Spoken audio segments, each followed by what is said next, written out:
Assalamualaikum warahmatullahi wabarakatuh. Apa kabar seluruh siswa, khususnya siswa SMP, dan lebih khusus lagi siswa-siswi SMP di Kota Cirebon.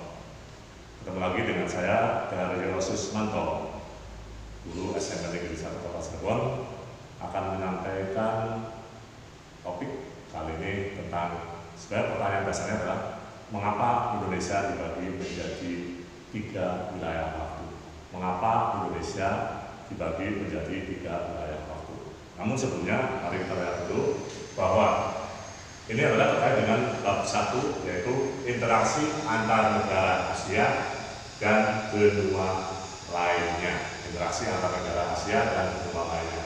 Kalau di materi kelas 8 itu interaksi antar negara di Asia Tenggara atau ASEAN. Kalau di kelas 7 interaksi antar ruang, khususnya di Indonesia. Nah, baik anak-anakku yang mudah-mudahan tetap selalu sehat dan semangat di rumah, ya, meskipun di rumah, kalian harus tetap semangat. Didampingi oleh orang tua, mungkin yang orang tuanya tidak bekerja di luar, atau mungkin yang orang tuanya sudah ada di rumah. Baik, terkait dengan letak suatu wilayah atau interaksi antar negara ini, maka kita akan bicara tentang letak suatu wilayah. Letak suatu wilayah itu terkait dengan pertama, letak astronomis. Itu masih ingat ya? Ini materi dari SD ya. Kemudian yang kedua, letak geografis. Dan yang ketiga, letak geologis. Baca lagi tulisannya, baca enggak? Letak astronomis, letak geografis, dan letak geologis. Materi pertama kali ini Bapak akan lebih fokus ke letak astronomis. Letak astronomis, masih ingat? Kalian mungkin kelas 7 nih yang masih hangat ya. Ketika PDDB, penerimaan peserta didik baru, atau kalian baru masuk kelas 7, itu seleksinya menggunakan sistem zonasi salah satunya ya. Salah satunya menggunakan sistem zonasi.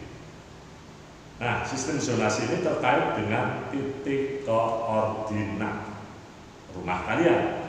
Seberapa jauh jarak rumah kalian ke sekolah? Tentu ditentukan dengan titik koordinat. Nah, titik koordinat inilah yang kemudian dikaitkan dengan letak astronomis suatu wilayah, yaitu letak suatu wilayah berdasarkan garis bujur dan garis lintang. Garis bujur dan garis lintang.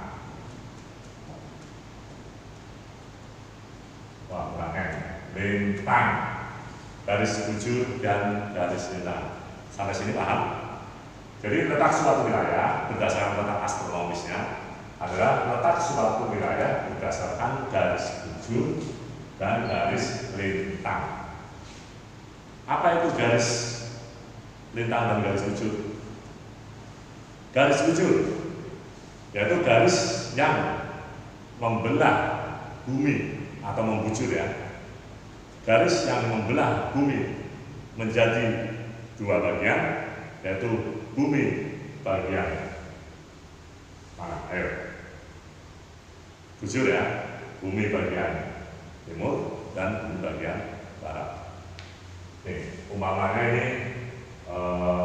bumi ya. Nah, beda bulat. Jadi garis bujur itu garis yang ke arah mana? Vertikal atau horizontal? Ada yang tahu? Vertikal atau horizontal? Garis bujur.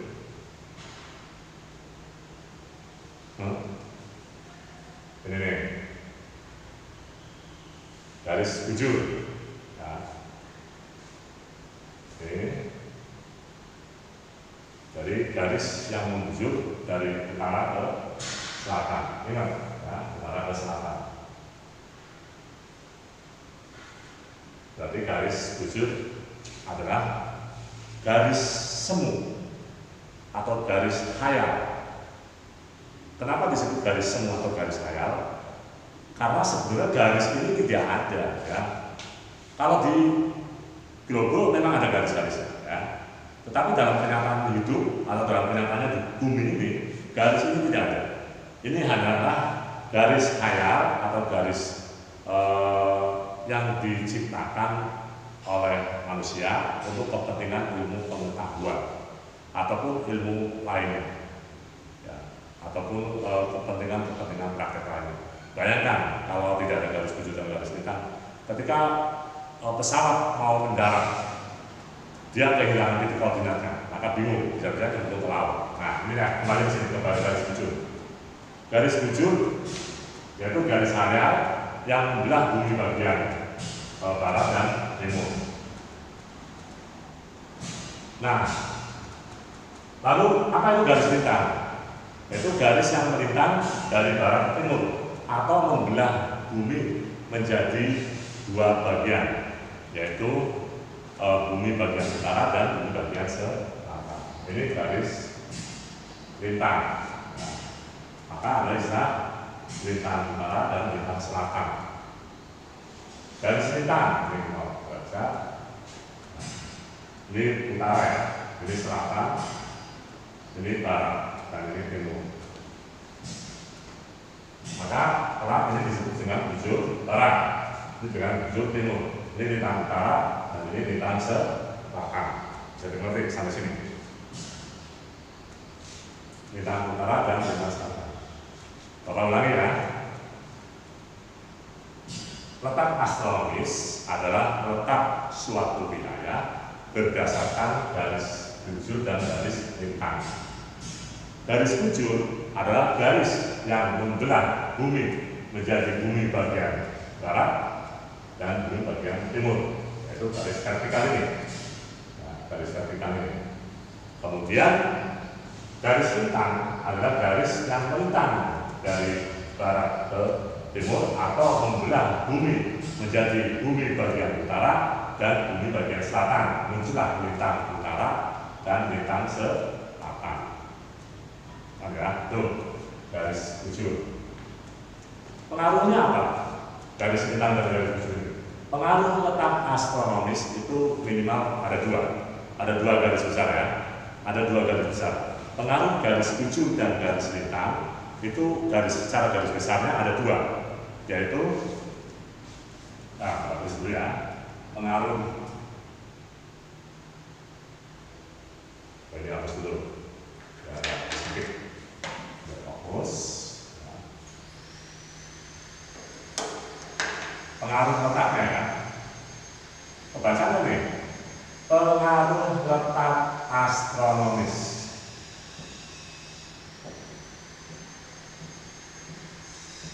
terhadap suatu wilayah, karena pengaruhnya beda-beda.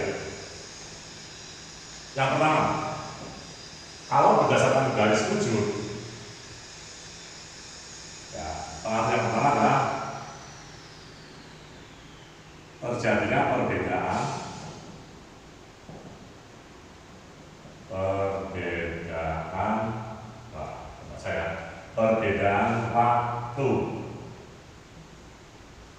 waktu. Yang kedua, terjadinya perbedaan iklim.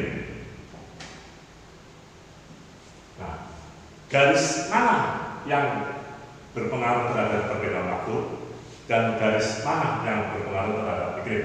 Apakah garis bujur berpengaruh terhadap waktu atau garis iklim yang berpengaruh pada waktu?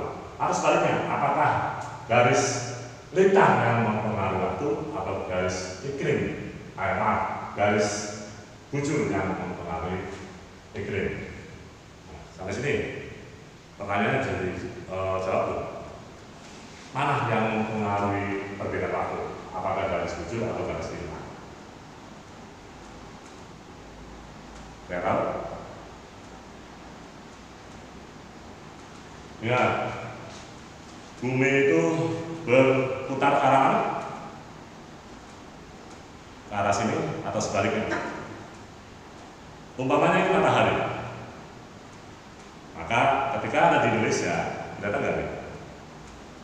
Berarti berputar ke arah ini ya, arah kiri Bapak ya, atau kanan kalian. Bahwa ini matahari. Maka matahari akan terbit dari timur terlebih dahulu. Kalau ke sini berarti kebalikannya, kiamat ya. Oke, anak-anak, perhatikan. Terlalu seger nggak? Nah, mana yang mempengaruhi perbedaan waktu? Apakah garis bujur atau garis lintang? Ya, ini garis bujur ya.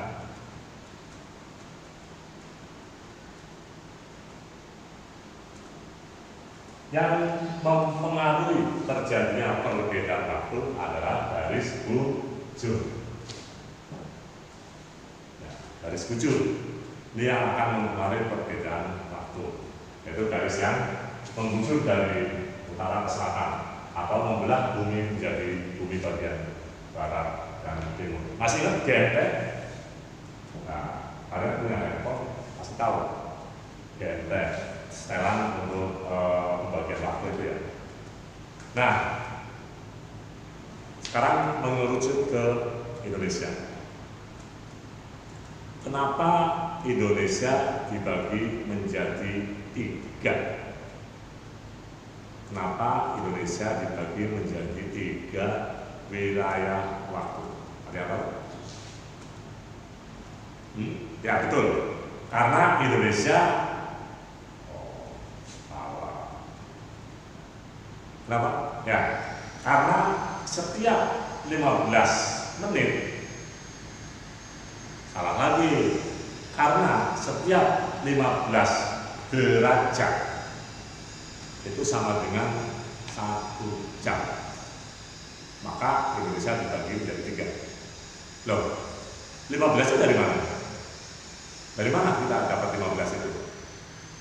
Ada yang tahu? Kenapa setiap 15 derajat itu sama dengan 1 jam? Ada yang tahu? Kenapa setiap, misalnya ini 15 derajat ya, dari sini 15 derajat. Kenapa setiap 15 derajat 1 jam? Ada yang tahu? Oke, langsung aja ya. Kenapa setiap 15 derajat sama dengan 1 jam? Ingat, kita bumi itu bulat atau datar? Bumi itu bulat. Bumi itu bulat. Kalau dalam konsep matematika, lingkaran itu berapa derajat? 360 derajat. 360 derajat. Terus 15 dari mana? Ngitung waktu itu 1 hari 1 malam berapa jam? Ya betul, 24 ya. Dalam sekali putar ya, mengelilingi matahari atau melakukan rotasi, itu bumi berputar selama 24 jam sehari semalam, atau kita kenal dari pukul 00 sampai pukul 24 ya. Kalau di jam sih 12, makanya 12 ya. Tapi kalau kenyataannya ya 24 jam. Kalau di jam dinding sih 12 jam, tapi kan sehari semalam jadi 24 jam. Nah, 24 jam.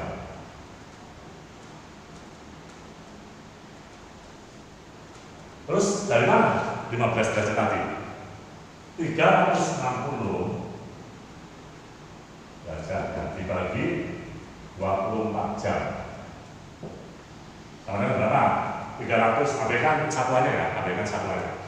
360 dibagi 24. Coba itu. Coba, udah ketemu? Ya, hasilnya adalah 15. Nah, maka setiap 15 derajat sama dengan 1 jam. Cukup di sini. Bumi berputar mengelilingi matahari selama 24 jam. Sedangkan bumi besar derajatnya berapa? 360 derajat. Ini ya. Sedangkan dalam sehari semalam bumi berputar 24 jam. Sehingga 360 derajat dibagi 24 jam sama dengan 15 derajat 1 jam. Jadi setiap 15 derajat sama dengan 1 jam.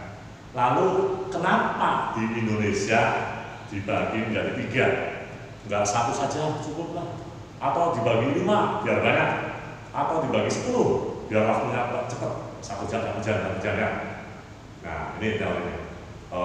Pernah sih di Indonesia ada yang mengusulkan, terutama terkait dengan bursa efek. Bursa efek itu mengusulkan agar di Indonesia cukup dibagi 1 waktu. Tapi sebagian ilmuwan menolak karena memang secara astronomis Indonesia tidak bisa dibagi menjadi 1 waktu. Kenapa? Karena tadi ya, 360 derajat ya, sama dengan 24 jam, sedangkan 15 derajat sama dengan 1 jam. Nah, terus kenapa nggak bisa? Sekarang kita bicara tentang letak astronomis Indonesia. Masih ingat letak astronomis Indonesia? Pak, gimana ya tulis saya? Ini udah ya, hapus dulu aja. 300 letak astronomis Indonesia aja ya.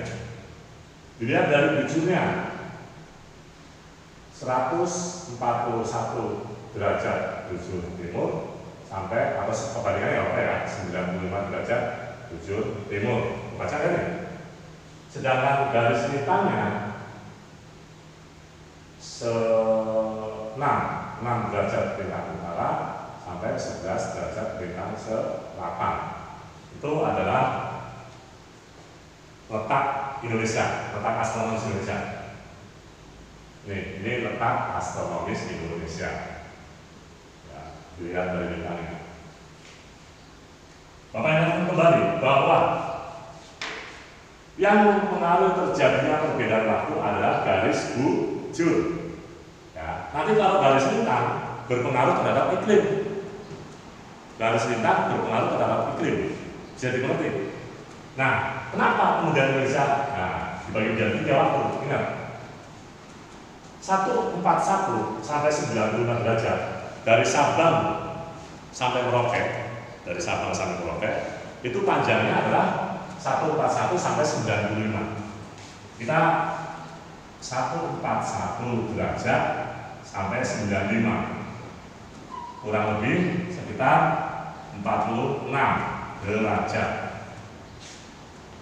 Nah, karena itu kenapa Indonesia dibagi menjadi 3 waktu? Karena panjang Indonesia dari Sabang sampai Merauke, ya, dari garis bujur 141 derajat bujur timur sampai 95 derajat bujur timur itu adalah 46. Panjangnya ya, panjang Indonesia, bukan lebar. Kalau lintang nanti kita bicara tentang lebar. 46 derajat, maka 46 derajat dibagi 15 derajat, ya 1 jamnya sama dengan 15 derajat. Dibulatkan ya, sama dengan 3. Oleh karena itu Indonesia dibagi menjadi 3 waktu. Bisa dipahami ya? Nah ini, kenapa Indonesia dibagi menjadi 3 waktu? Karena ini setiap 15 derajat sama dengan 1 jam. Dari mana 15 derajat itu? 15 derajat itu dapat dari 360 derajat dibagi 24 jam. Dari mana 360? 360 itu adalah lingkaran, bumi itu bulat, maka sama dengan 360 derajat. Dari mana 24 jamnya? Karena 24 jam itu bumi berputar dalam sehari semalam, melakukan rotasi, ya, berputar di porosnya, itu 24 jam kurang lebih ya, 24 jam, sekitar 24 jam. Maka 360 derajat dibagi 24 jam sama dengan 15 derajat dalam 1 jam. Nah, Indonesia dibagi menjadi 3, kenapa? Karena panjang Indonesia dari bujurnya, bukan bujurnya ini, 141 bujur timur sampai 95 derajat bujur timur, selisihnya adalah atau panjangnya adalah 46. Nah, karena panjang Indonesia 46 derajat, maka sedangkan 15 derajat sama dengan 1 jam, maka 46 dibagi 15 sama dengan 3. Ini ya, sini ya. Bisa dimengerti? Nah, Untuk tahu mengerti atau tidak, nanti Bapak akan kasih pertanyaan sederhana. Pertanyaan sama dengan yang tadi dijawab. Ya, kalian jawab, tulis tangan, ya, boleh ditulis tangan, lalu difoto, kirimkan ke Google Classroom atau grup WA. Pertanyaannya ini ya, perhatikan. Pertanyaannya yang harus kalian jawab adalah, mengapa Indonesia dibagi menjadi 3 wilayah waktu? Tolong jelaskan tadi secara terperinci seperti yang Bapak sampaikan ya. Masih ingat? Baik, anak-anak, mungkin untuk kali ini tidak usah banyak dulu ya. Yang penting kalian bisa memahami bahwa letak astronomis itu adalah letak suatu wilayah berdasarkan garis bujur dan garis lintang. Nah, itu garis bujur dan garis lintang seperti itu. Nah, nanti terkait dengan iklim ada pertemuan berikutnya. Yang jelas, garis bujur dan garis lintang ini mempengaruhi hal yang berbeda. Tapi intinya letak astronomis ada 2 pengaruh, yaitu terjadinya perbedaan waktu dan perbedaan iklim. Perbedaan waktu sudah kita jelaskan dan sudah paparkan pertanyaannya. Bagaimana? Kenapa Indonesia dibagi menjadi 3 wilayah? Oke ya. Nanti kalian tulis tangan, boleh di-upload di Google Classroom sesuai dengan kelasnya masing-masing. Terima kasih. Sampai di sini. Mungkin tidak akan banyak hal yang kita sampaikan dalam pertemuan perdana ini. Yang jelas nanti kalian kaitkan dengan negara-negara Asia dan negara benua lain. Terima kasih. Tetap semangat. Assalamualaikum